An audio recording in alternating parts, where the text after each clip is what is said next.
બરવાડા પીજીવીસીએલના નાયબ ઇજનેર વતી લાંચ લેતો વચેટિયો ઝડપાયો છે। કોમર્શિયલ કોમ્પ્લેક્સમાં 4 વીજ કનેક્શન માટે માંગી હતી લાંચ। પીજીવીસીએલના નાયબ ઇજનેર મનીષ પરમારે 20,000 રૂપિયાની લાંચ માંગી હતી। લાંચની રકમ વચેટિયા અઝરુદ્દીન માંકડને આપવા માટે કહ્યું હતું, ત્યારે જાગૃત નાગરિકે બોટાદ એસીબીને આ મામલે ફરિયાદ કરી હતી। એસીબીએ ફરિયાદના આધારે છટકું ગોઠવી વચેટિયાને ઝડપી પાડ્યો હતો। પીજીવીસીએલના લાંચી અધિકારીને પકડવા પોલીસે કાર્યવાહી હાથ ધરી।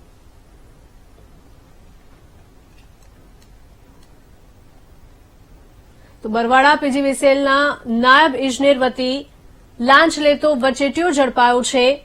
કોમર્શિયલ કોમ્પ્લેક્સમાં 4 વીજ કનેક્શન માટે તેણે લાંચ માંગી હતી। પીજીવીસીએલના નાયબ ઇજનેર મનીષ પરમારે 20,000ની લાંચ માંગી હતી। લાંચની રકમ વચેટિયા અઝરુદ્દીન માંકડને આપવા માટે પણ કહેવામાં આવ્યું હતું। એક જાગૃત નાગરિકે બોટાદ એસીબીને આ મામલે ફરિયાદ કરી હતી, તો એસીબીએ આ ફરિયાદના આધારે છટકું ગોઠવીને વચેટિયાને ઝડપી પાડ્યો હતો। પીજીવીસીએલના લાંચી અધિકારીને પકડવા માટે પોલીસે કાર્યવાહી હાથ ધરી। સંવાદદાતા રાજુ જોડાયા છે વધુ વિગતો સાથે। રાજુ, જણાવશો કે બરવાડા પીજીવીસીએલના નાયબ ઇજનેર વતી લાંચ માંગતો વચેટિયો આખરે ઝડપાયો છે।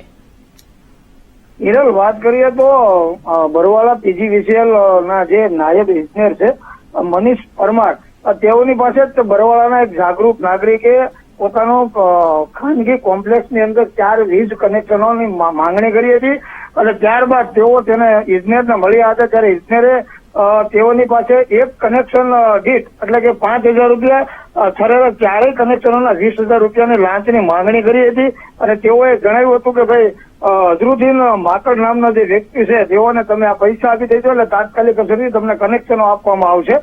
ત્યારે આ જે જાગૃત નાગરિક છે તેઓને એવું થયું કે ભાઈ આપણે આવા પૈસા નથી દેવા, એટલા માટે થઈને તેણે બોટાદ એલસીબીને બોટાદ એસીબીને જાણ કરી હતી ને તરત જ તે એસીબીએ છટકું ગોઠવ્યું હતું અને ગઈકાલે રાત્રિ દરમિયાન બોટાદ એસીબી આજે અઝરુદ્દીન માંકડ નામનો જે વચેટિયો છે તેઓને 20,000 રૂપિયાની લાંચ લેતા રંગે હાથે ઝડપી પાડ્યો હતો।